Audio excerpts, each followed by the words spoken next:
the new Jawbreakers reward tier for action figures. Yo, boy. Hey everybody, welcome to Misfit Corner Comics Presents. This is the artist Andrew speaking. I'm joined today by my good friend Avery Butterworth, and we wanted to talk about something rather cool. We wanted to talk about Diversity in Comics Jawbreakers Lost Soul graphic novel Indiegogo campaign, which as of right this second is up to $125,154. Oh my god, so many panties are in a twist. Check this out, 3,499 backers. Oh, the fifis are hurt. You know the fifis are hurt. 2,503% of its initial $5,000 goal. And he just extended it an extra week, so there's 7 more days left to go. So I could easily see getting to 150 at least, you know. It's going to what, the 3rd? Let's see. 7 days from now would be the 9th. Oh, the 9th. It's going to the 9th? Yeah, going through the 9th. Money. Yeah. Yeah, we just wanted to make a quick little video and congratulate Richard and John Malin and Ethan Van Sciver and everybody who's working on the book with them. It's just absolutely fantastic. In honesty, this is like the beginning of a revolution in how to produce and sell comics. You know, this is like the introduction to a whole new way of doing things. I mean, I know people have done Indiegogo campaigns and Kickstarter campaigns before, but to take and build a community the way he did, you know, the way they all did, you know, going on the YouTubes and the Twitters and all, and building up a community and then having them rally behind one book is just immensely awesome. And it's growing, and the community's growing, and some people want to say comic skate or whatever. I think they're just comic book fans. Oh yeah, oh absolutely. I don't even know, you know, people want to label it one thing or another, but these are just comic fans that are tired of getting. Yep. Yeah. Straight up, they're just tired of getting, and they're going to get, you know, if you don't want to make the kind of books that they want to read, which are largely non-political, just fun. Well, yep, absolutely. He'll give them exactly what they want. Yeah, where I can't do that. You know, you wanted me to come up with a fun idea for a story, and I went all crazy SJW, and yeah. You didn't go SJW. You went the other direction. Well. But you never let me finish telling you the story, so you don't know. It could have gone even worse. But I reined you in. Yeah, that's true. That's true. That's why you have me to be like, dial it way down, dude. Yep. Chill out. Calm down. You're being just as bad as them. That's not what we want to do. We want to have fun. Yep. Yep. Oh, I totally forgot Brett Smith on coloring. I totally forgot about him. Oh, yeah. I don't know how I could forget him. His color work is absolutely amazing on these issues. It looks, from what I've seen, it looks great. Yeah. I look forward to getting my copy. Oh, that is right. Both Avery and I are backers of this project. We both supported it. Now, you backed it really early on, didn't you? I don't think it was really early on, but I backed it a couple of weeks before you did. Yeah. Well, I mean, it's only been going for 3 weeks now, and I waited. I'll be honest with everybody. I waited till it got up to 113,000 because I really wasn't sure if it was going to make it. I didn't want to put my money into a project that might never happen. I didn't want to take that chance. I mean, 2,000% of its goal. You know, it's still a kind of iffy. You know. You never know, you know. What's really going to put some people to shame is when the backers get everything they were promised, and they're going to get it in a timely manner, and it's going to like blow people out of the water. That's the thing, man. Yep. There's so many people that have had good Kickstarters, successful Kickstarters. Good for them.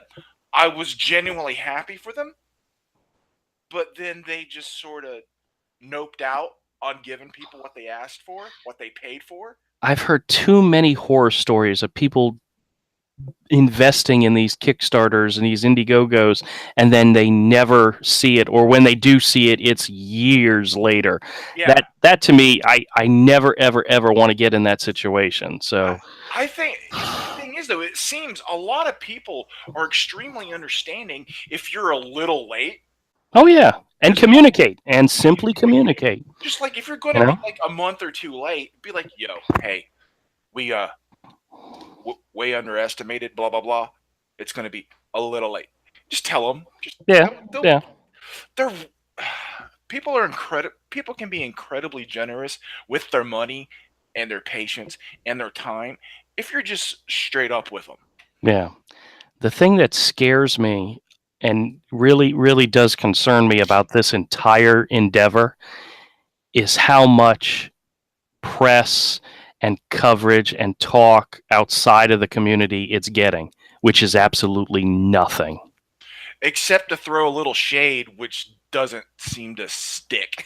Well, somebody was talking earlier about how if you start up a thread on Reddit and you mention it, they will shut it down and close the thread. They don't want people even talking about it. Yeah, it's weird. You know, it's getting no coverage by any media whatsoever. And it's shitty. Yeah. I mean, it actually proves the point that there is no unbiased comics media out there. You know, it proves that fact. Major comics media? No. There are some people popping up now, though. But they're a part of this community. Yeah, and they're also very few and far between when it comes to you hearing about it and knowing what's going on, you know? Oh, yeah. That's scary. That's like if all the news anybody ever heard was CNN and there was never ever a Fox News talking. Yeah. You know? Another perspective on it. Yeah. Well, some people want that. They only want one perspective on things.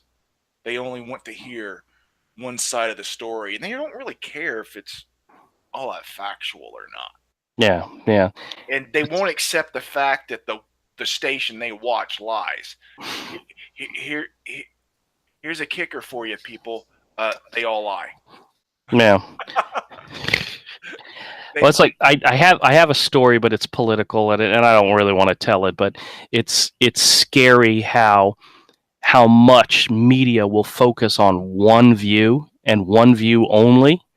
And if somebody comes to you and they're very passionate about that one view, and you say, "Yeah, but look at it. Just step aside and look at it from this angle," and it blows their mind, and the fact that they never ever even considered, you know, doing something like this from this angle, you know.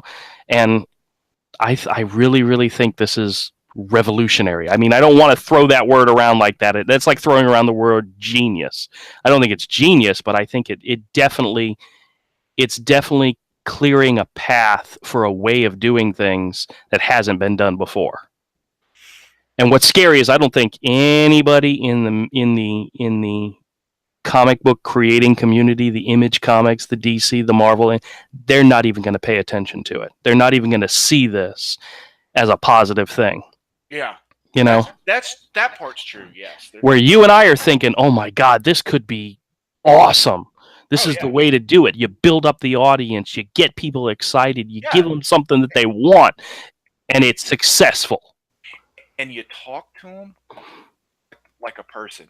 Yeah. Well, I freaking love the fact that Diversity in Comics, when he first started the campaign, people were commenting on that one image of that one chick that he had, that John Malin had drew, and he's like, you know what? That's now a main character. That is now a member of the team. I'm gonna, because of the feedback, the almost immediate feedback he got, he changed the whole story. You know? Well, he just tweaked it a bit. He started to go crazy, and then Malin was like, dial it down. Yeah, but it's the fact that he took Yes. the advice that people were giving him, the suggestions and the comments, he took it to heart. You go on, if 1,000 people go on right now and tell Dan Slott that thing he did in Spider-Man was real shitty, he's like, here's my finger, buddy, kiss my ass. I'm going to keep doing whatever I'm going to do. He's not going to change. He's not even going to consider you. Then he's going to block you and make fun of you. Yes, and call you Pixels.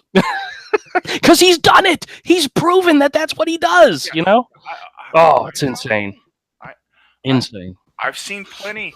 There's a lot of people in comics that I used to be a big fan of, and now I'm just like, I don't care what you do. I have a very dickish sense of humor. No, tell me more about this sense of humor. They're not joking. Oh, I know. Like, they go on these full rants of spending half the day lambasting one fan. Yep. Like, that's creepy. Yeah, well, it's almost like, let's make an example of this person so nobody else talks out of turn, you know? Yeah, pretty much. Whew. Well, eventually people are just going to stop talking to you or about you, and then you're done. Yeah, I think even if people were saying bad stuff about us, I'd still be happy that they were talking about us, you know? Oh, well. There's some people that can say some bad things about me. Oh, I know. I could say some bad things about you, but I love you. I'm not going to do that. I'm not going to do that.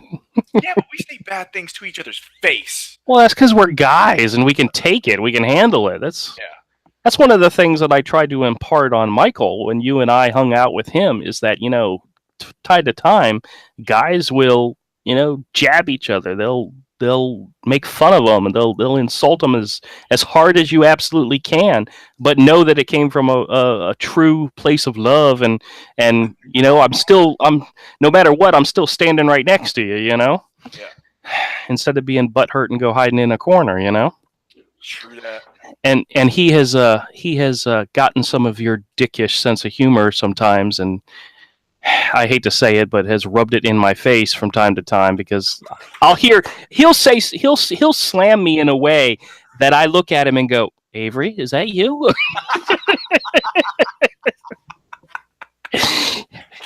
My boy. That's right. That's right. Like, Jesus Christ, you've been hanging out with Avery too much. I just got an instant message from Jason. I guess he's wondering if we're doing things tonight, because I told him I'd invite him again too. So yeah. All right, let's wrap this one up so that we can get set up for the next one. And it doesn't matter. I don't need to tell anybody anything, because it's not going to matter anyway. But we just want to say once again, congratulations to DNC and all those guys for doing something that is amazing. And making all the crybabies cringe in fear. Yeah, but the funny thing is they're being so quiet right now. It's almost like they got slapped in the face, and now they're afraid to come out and fight back. They will eventually, but right now there's a little bit of that whole code of silence, just not to give it any more press. Yeah. They created Richard. They created Zach. They sure did. Every single time they said his name and they brought him up, he got more. Yeah. They created the fan base for Zach by how they were treating the fans. Yep. They created all of us. They pissed us off and for so long, we don't care. Yep. We're just gonna say we're gonna be deliberately pricks to you now, and we're not gonna buy your. Well, there are still some things I do buy, but I still buy a lot of DC stuff. I buy some Image stuff. I buy Spawn, man. I still love Todd McFarlane. I buy Spawn. I like Jason Shawn Alexander. I think it's funny. That's the only thing you picked up this week was Spawn.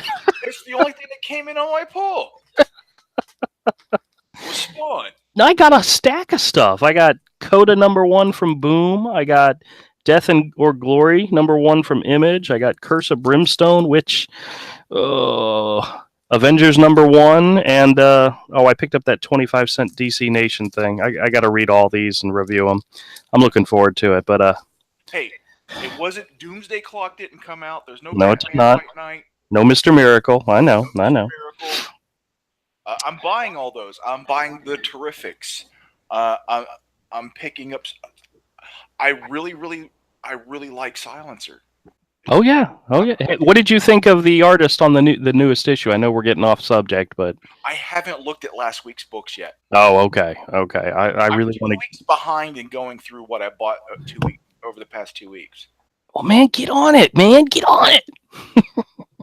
All right, let's go ahead and wrap this up. Just once again, want to say thanks to DNC and all those guys. Jawbreakers, can't wait to get it in our little grummy little hands. And hey, you know what's next though? What's next? Cyberfrog.